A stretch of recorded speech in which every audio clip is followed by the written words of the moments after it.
Here's 5 ways that vision comes to us. Number 1, Scripture. We get vision by seeing God's will, and the Bible is God's will, and how He related to other people is how He'll relate to us. How we see Him in the Bible is how He will be toward us.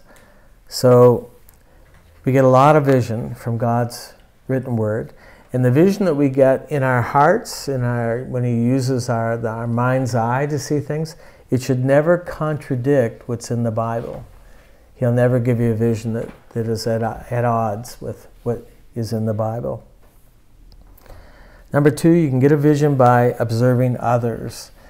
God has given me vision in the past through books that I've read, as I've read other people's lives and I've seen things. I remember one time I was reading a book by Lester Summerall, and it was called something about vision. And the Lord spoke to him one day and said, I want you to go to Israel. I'm going to speak to you there. So Lester flies to Israel. He gets there. He's waiting for God to speak. Nothing happens. He hangs around Israel, waiting for God to speak. Nothing happens. Someone invited him to a farm. It's called a kibbutz. And he went out on the farm, and he's staying on this kibbutz, and nothing happens. One day he's just out walking and praying, and he gets out and he sees an Arab farmer with a plow, and he's plowing the hard scrabble ground with a donkey and a mule in front of the plow, and he's just plowing by himself, one little row at a time. And he looks over and he sees the Israeli farmer with a great big huge tractor with dragging a big plow, long plow with all kinds of wheels turning up the soil, a big gang of plows. And there the Lord spoke to him and said, which one would you rather be? The Arab farmer or the Israeli farmer? He says, well, I want to be like the Israeli farmer. He said, then you're going to have to change how you do things. You're just working alone. You have to network. You have to work with other people. You have to bring other people into your life and partner with. And nobody was doing that. Everything was, at that time, people just didn't do that. They just did their own thing. They didn't really partner with other people.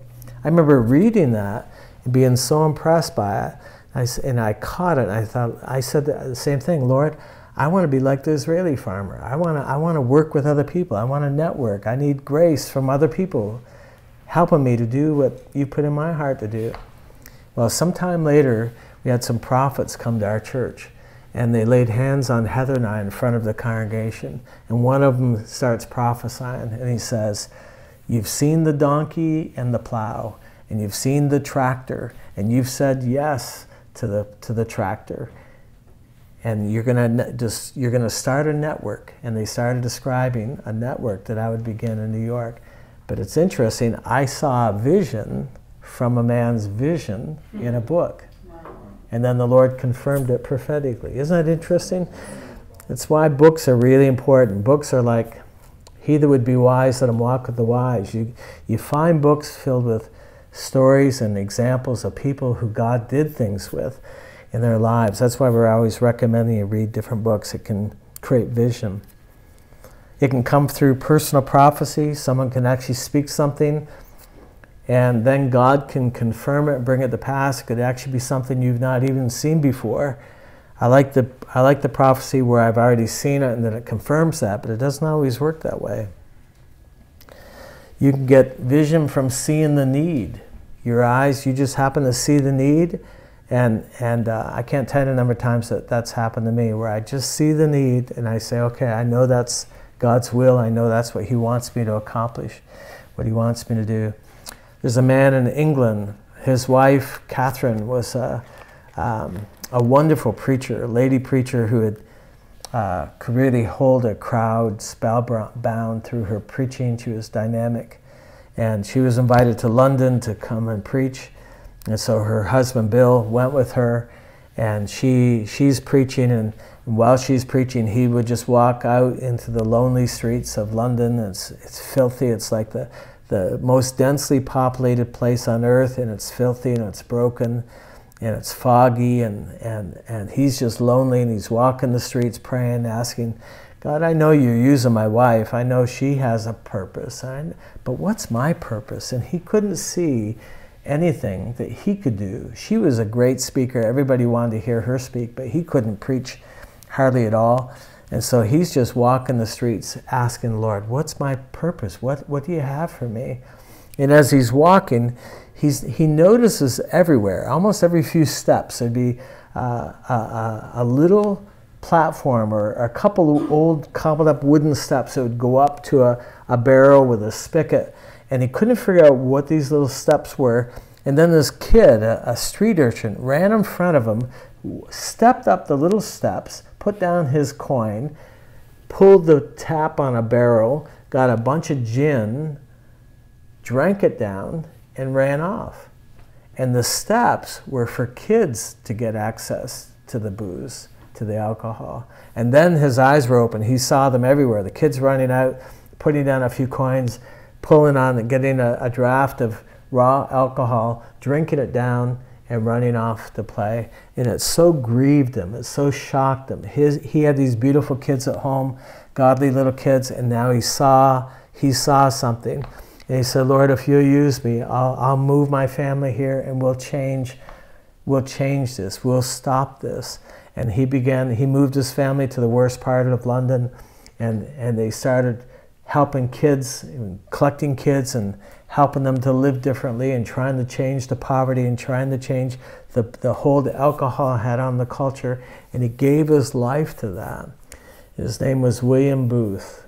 And he started a movement called the Salvation Army that went all over the world, working with poor, working with kids. But it came out of a walk, crying out, saying, God, what do you have? And he saw the need.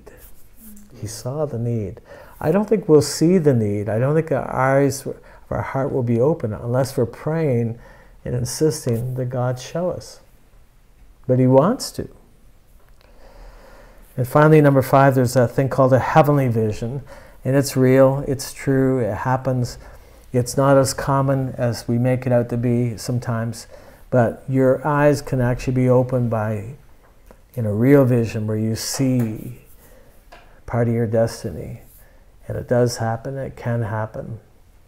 I remember as a new Christian, I had a dream one night, and it left me in a crouch. For the next 2 or 3 days, I felt like I was walking in the holiness of God. I was just clothed with a deep sense of his purpose, or of his presence, I should say.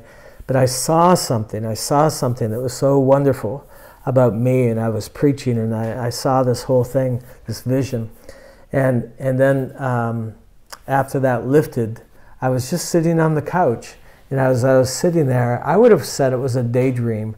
I'm just sitting there, only this time I'm wide awake, and it played back again, and I could see all these details, amazing things, and I watched it, and again, it left me with that deep sense of holiness, that God was all over me. Well, I didn't know what that was all about. I was so new. I was a new Christian. But I went to a meeting, and God had told me that he was going to speak to me in this meeting. And so when I got to the meeting, there's 500 or 600 people there, and I'm just sitting at the back by myself. The man's preaching, and he's on fire, and he's really preaching up a storm, and he stops in the middle of a sermon. And he says, you, young man, back there. And I had a vest on. You with the vest on. I have this on tape recording still after all these years. So he said, stand up. So I stood up. And I knew God was going to speak to me in the meeting, but I didn't expect it to be this way. And he said, you've seen yourself in a dream and in a vision doing impossible things. He said, but if you continue on the track you're on, preparing and studying the way you are, you'll see yourself in the very vision that you've seen, in the very dream that you had. You'll see the very faces. One of the crazy things about the dream is, as I was preaching, I looked down and I just saw faces. There were no bodies. There was just faces, just millions of faces that I was preaching to. And he said, you'll see the very faces you've seen in the vision and in the dream. He described it in more detail than I'm going to get into here, except except to this day, even just a couple weeks ago when I was down in Chile, and at the end of the meetings, and I saw all these faces tilted toward God, I could see the very faces, the faces that I had seen in the vision and the dream. And I wouldn't have called it a vision and a dream. I would have called it, well, it was a dream. It happened at night, and it was a daydream. It happened in the day, but I didn't realize that it was entirely God-breathed. But it's been the vision that has motivated my life, the direction of my life, and how I live and what I do more than anything. It was a game changer for me. He can do that. He can open up the eyes of your heart, but you have to ask. You have to insist. Or you can just bumble along and take life as it comes and veg out and coast and get to heaven. Get your big hairy toe across the line, be home free, you'll be in heaven. You can do that too. Trouble is, we're not in heaven yet. We gotta pass the time down here productively. Amen?